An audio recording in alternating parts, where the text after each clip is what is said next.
there's also a clear solution to Trump's problems, or at least a way to stop the bleeding, contained in the poll. And it goes like this: stop tweeting. Or, at a minimum, stop tweeting about the things Trump is obsessed with tweeting about. 7 in 10 Americans say that Trump's tweeting habits too often seem to be in response to news he may have seen on TV and believe that Twitter is a risky way for a president to communicate. More than 6 in 10 say his tweets too often turn out to be misleading and are easy to misunderstand. These numbers don't just reflect reflexive Democratic dislike for all Trump does and tweets, either. 57% of Republicans say his tweets are too often a response to what he sees on TV. 49% of Republicans say his tweets don't send the right message to world leaders. 50% of Republicans believe the president's tweets are a risky way to communicate. The message from all of these numbers is unmissable. People don't like Trump's Twitter habit and don't believe that it does good things for either Trump or the country. If Trump scaled back his tweeting, or avoided days like Monday where he spends a significant chunk of time settling petty scores with other politicians via Twitter, his numbers would almost certainly improve, according to the CNN poll.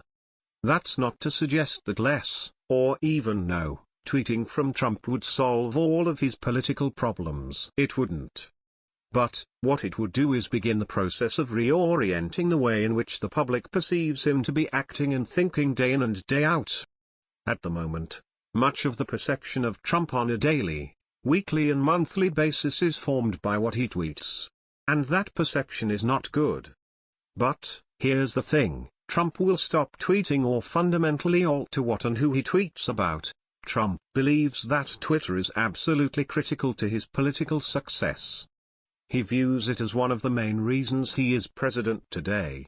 My Twitter has become so powerful that I can actually make my enemies tell the truth, Trump tweeted way back in October 2012.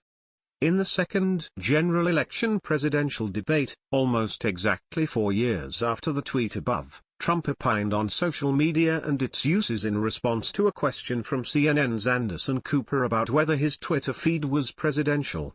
Tweeting happens to be a modern-day form of communication. I mean, you can like it or not like it. I have, between Facebook and Twitter, I have almost 25 million people. It's a very effective way of communication. So you can put it down, but it is a very effective form of communication. I'm not unproud of it, to be honest with you. And, as president, Trump has sounded a similar note. My use of social media is not presidential, it's modern-day presidential, he tweeted on July 1. Make America Great Again. Trump has also repeatedly, and wrongly, suggested that the only people who want him to stop tweeting are the media. The fake news media works hard at disparaging and demeaning my use of social media because they don't want America to hear the real story, Trump tweeted in May.